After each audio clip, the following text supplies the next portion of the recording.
Just when I thought that I could not fall any more deeper in love with your friendly neighborhood Spider-Man, y'all, they got me. They've been had me, but they officially got me with episodes 3, 4, and 5. What's up, y'all? Welcome to the Lawrence Report. I want to tell you guys, thank you so much for subscribing to my channel. Yes, I see that I hit 500 subscribers. I'm thankful, y'all. It's been a long journey. We're on the road, of course, to 1,000. We're on the road, of course, to 600. But I just want to take time to thank everybody that has come through my channel, that has hit the like button, subscribed, commented, and just being a part of this community that I'm trying my best to grow each and every day. So just want to say thank you to all of you guys. But let's talk about Your Friendly Neighborhood Spider-Man episode 3, 4, and 5. Oh my God. Wow. So this series, man, this is this series right here is way better than What If, period. If I had to compare it, it's way better than What If, y'all. Episode 3, 4, and 5, let's talk about it. So, we saw that Norman Osborn has figured out who Spider Man is, right? He said he narrowed it down to all the smart, gifted people, smart, gifted young people, and he said it had to be the one and only Peter Parker, right? So, I thought that was dope. Now we know Harry Osborn wants to reward Peter for his hard work, right? And he ends up doing that. And the thing that I love about Spider-Man so much is not it's about the community. It's about the underprivileged, you know what I'm saying, a lot of times. And Peter Parker, he doesn't come from a rich family. He's not like Iron Man, basically being born to wealth like Black Panther, some of the other uh famous notable superheroes, right? He's a little bit different. It's about the community aspect, right? And now that Norman knows the secret, Norman's like, you know what? Let me help you upgrade the suits, right? And we saw the suits, the Prodigy suits, the Future Foundation suit, which is actually ended up being the biggest one. That's probably one of my favorite Spider-Man suits, right? And not to mention, oh my God, my guy Lonnie, man.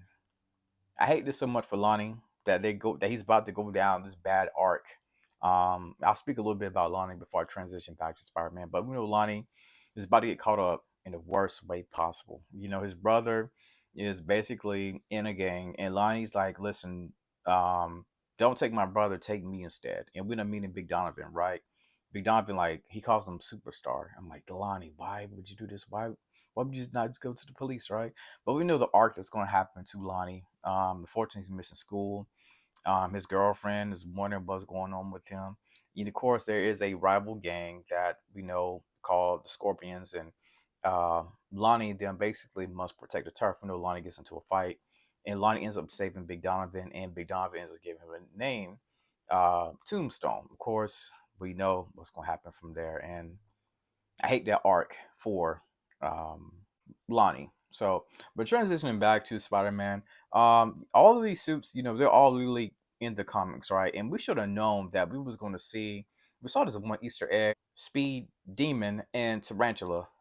They are a part of Doc Ock's, I guess you could say, villain little army he's trying to form, right? When it comes to this high tech and things of that nature. Now, Norman Osborn, he's like, listen, Peter, I can help basically help you out with a command center. I can help control the whole nine for you, right? Of course, while he's out doing all that, he's patrolling the streets, doing those things.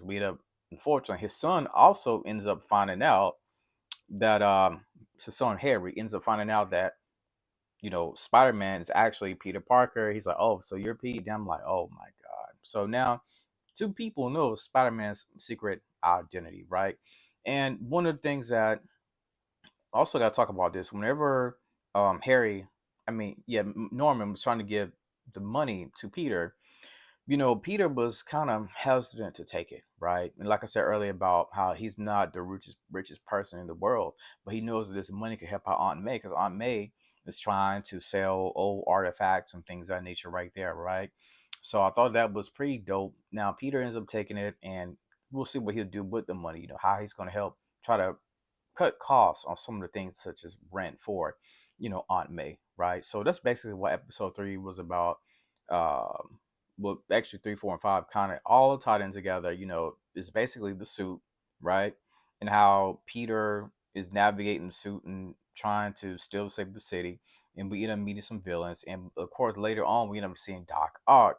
which is kind of crazy. But again, there was that Easter egg when it came to that eight. I think it was like the number eight that was on the villains' bodies, right? The tech, right?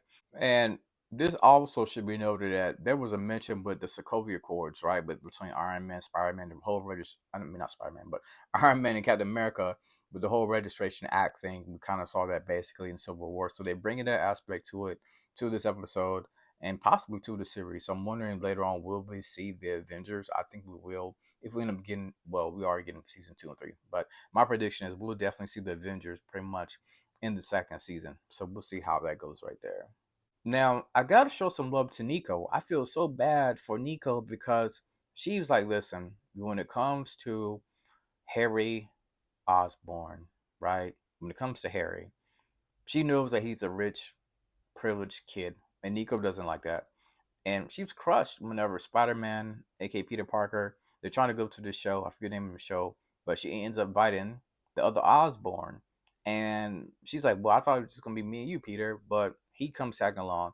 And we saw how she was feeling whenever it came to just talking about the politics and how he's going to eventually run, how she's going to be a part of the resistance whenever he runs. So Nico is not fond of Mr. Osborn here, but she's going to be completely crushed when she finds out that Peter and Osborn are working together. So I'm interested to see how their relationship is going to go. How will it develop over time, right? Um, Man, that's gonna be interesting. So to wrap up episodes 3, 4, and 5 of Spider-Man, absolutely fire, right? We end up seeing everything that's happening with the suits. How Norman and Harry Osborn basically know who Peter Parker is. How Lonnie is unfortunately caught up in this game. He's been missing practice, missing football, and his girl was kind of getting suspicious about why he keep going away, right? Lonnie, of course, we know ends up saving Big Donovan, and he ends up giving him the name Tombstone, right? So that wraps it up. And of course, we saw Doc Ock. We saw how he's about to become a big pain to Spider-Man very, very soon, and for future episodes of the way it's looking. So that's basically the emphasis on those 3 episodes right there. So make sure you comment and subscribe. And as always, thank you for tuning into the Lawrence Report.